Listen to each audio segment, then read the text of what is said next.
If you're here, you're probably like, wow, Brax is so fake. I haven't seen this guy in forever. And you know what? I gotta admit something to you guys.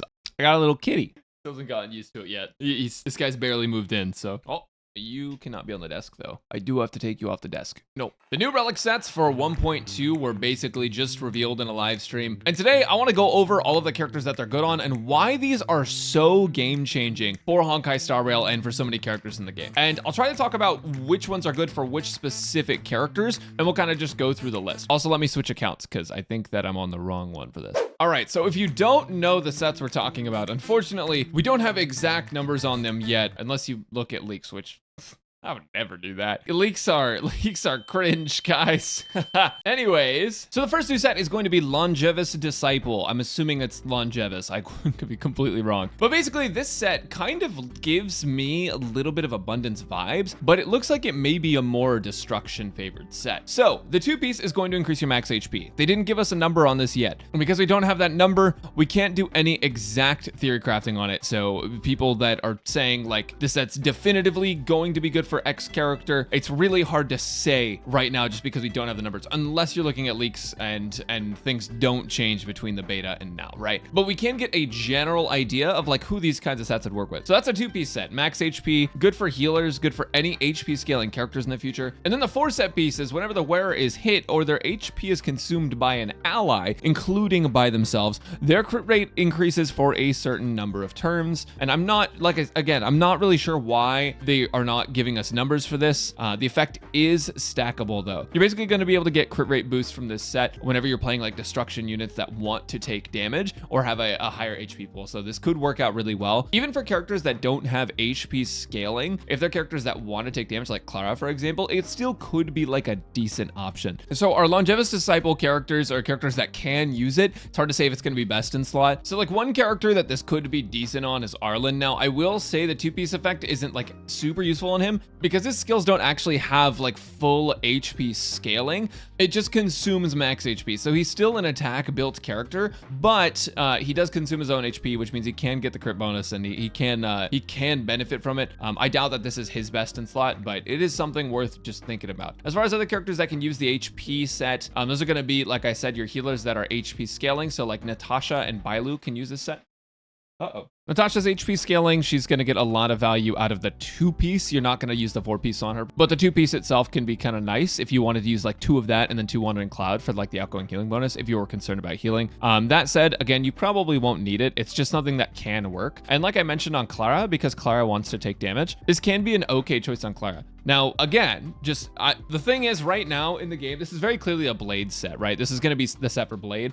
This doesn't mean that you're going to definitively use the set on any of these characters. For all I know, like these characters could just not use the set at all. I'm just saying this set has synergy with specific characters. And one of them is Clara, because Clara wants to take damage, which means that she can get the crit rate bonus, which is going to be awesome. Assuming the crit rate bonus is like anything of value. No, you got to get out of there. You can go over there. Like realistically, something that gives you damage bonus or like attack is probably going to be better on characters if they don't scale HP. But those are like the main ones you're looking at. And then if we have any future HP scaling damage dealers, that will probably be their best in slot. Like I mentioned, like Blade is going to be a character that benefits from that a lot. So, but before we go on to the next Relic set, I want to quickly talk to you guys about something kind of special to me. This video is sponsored by Honkai Impact 3rd, a 3D anime action game where the saying ignorance is bliss should be taken literally, because by the time you truly come to love yourself in this game, you have to fight yourself.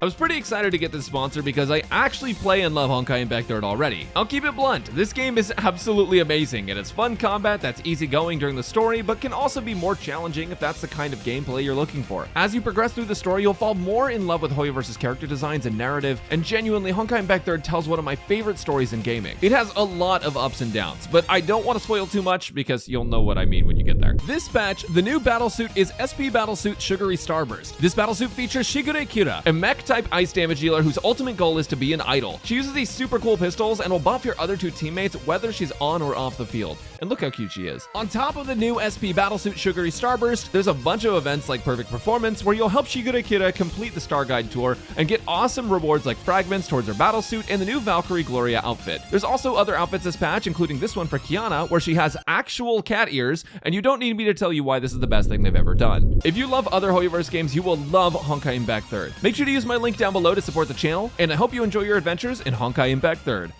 The one I'm actually more excited about is this next set. And this is going to be a set that I think almost any support character can use. And that is going to be Messenger Traversing Hackerspace. Wow.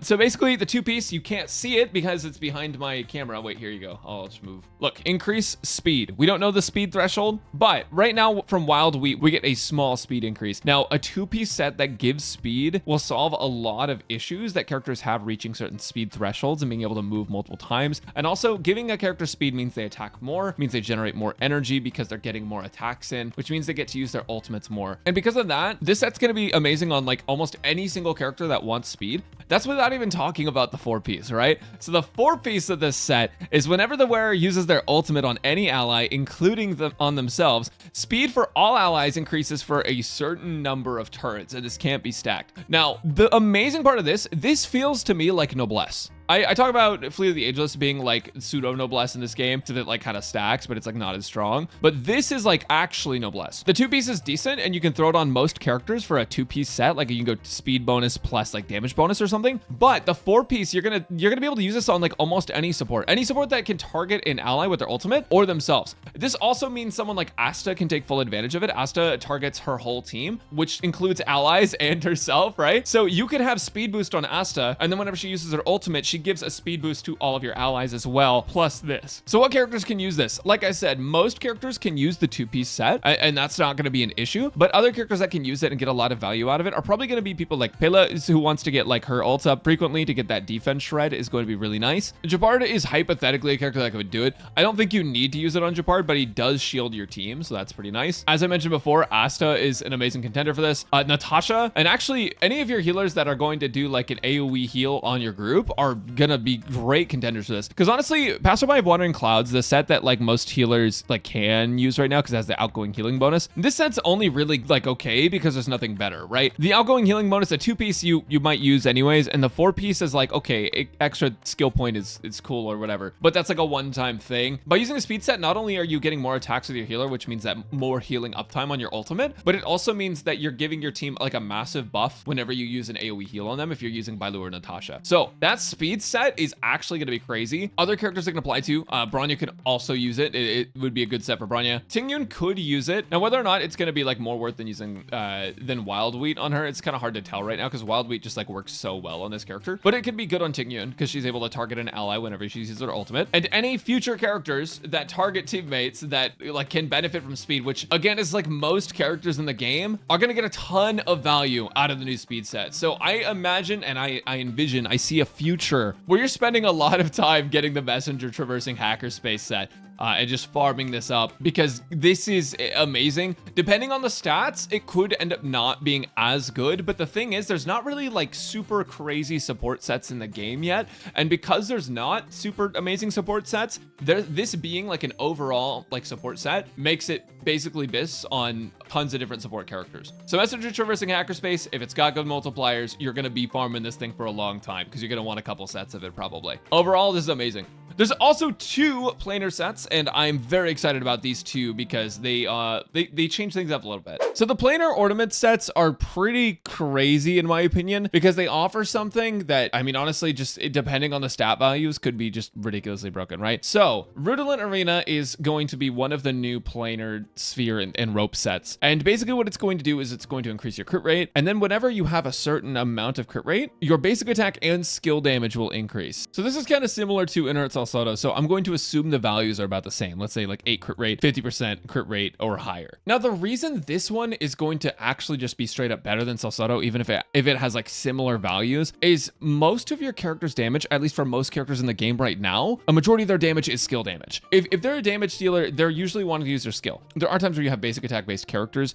and in this case, then like if a majority of their damage came from the basic attack or like enhanced basic attack specifically, this could also be pretty good there as well. Not every character gets a majority of their damage from their ultimate. Not every character gets a majority of damage from follow-up attacks. So Inert Salsado isn't best in slot on every single character, but for the characters that Inert Salsado is not best for, this one can end up being really, really solid alongside, you know, like Space Healing Station's still going to be like really good. Don't get me wrong. But since you're going to be building crit rate on your damage dealers anyways, even if you don't meet the speed requirements for something like Space Healing Station, this is going to be a generally pretty good set. So I hope the values on this are good. If they are, you'll be farming this for a while, which actually is kind of a good thing, right? Because if they add this alongside the next planar set to Simulated Universe, and you can farm both these at once, you're gonna have a good time. The next set is Broken KEEL, and what it's going to do is increase Ware's effect resistance. Now, there is no main stat effect resistance. You can only get effect resistance from substats right now and from effects of like light cones and things.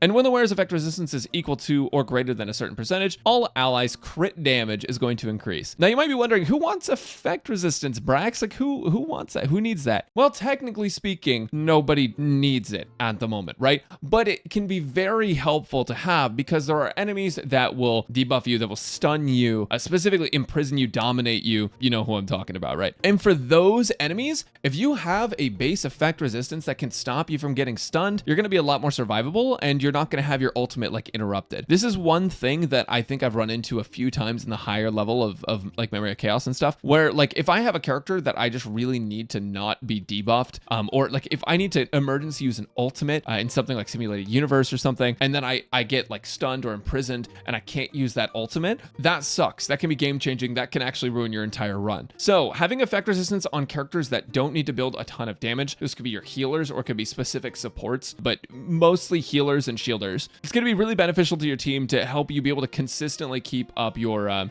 shields and your heals and not have to worry about dying to some bad luck on a debuff. And the better part about this is that it increases all allies crit damage. That is pretty good.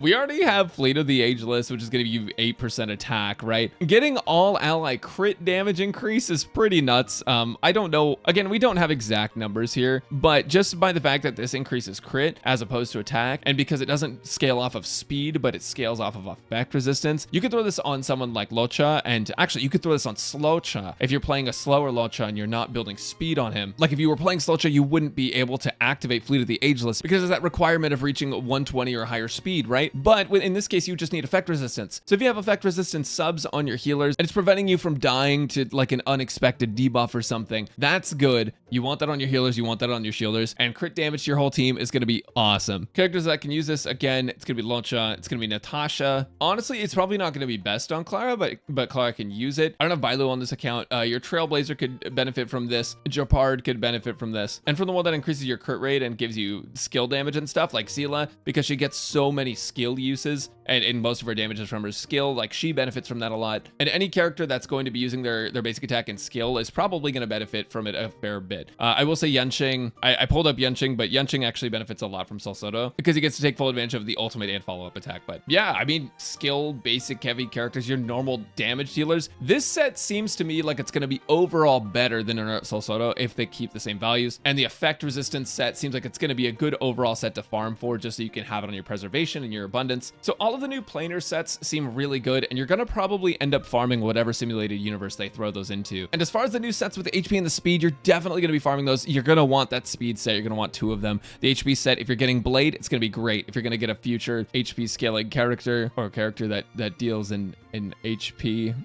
you're going to want it. Thanks for bearing with me through this extremely, actually, it might not even be that long. It's just like a 30-minute recording, but it took a lot of breaks. So thanks for checking it out, guys. Yukon guide soon, Tucson guide soon, Blade guide soon. You guys already know the deal. We're getting all of them out to you as soon as possible. So let me know who you're most excited for specifically with these relics coming in. Let me know what character that you are excited to see changes to with the new relic set. That was probably really fucking confusing. Or you know what? Just tell me about like your favorite location you've ever been to, and then like your IP address, your social security number, your phone number,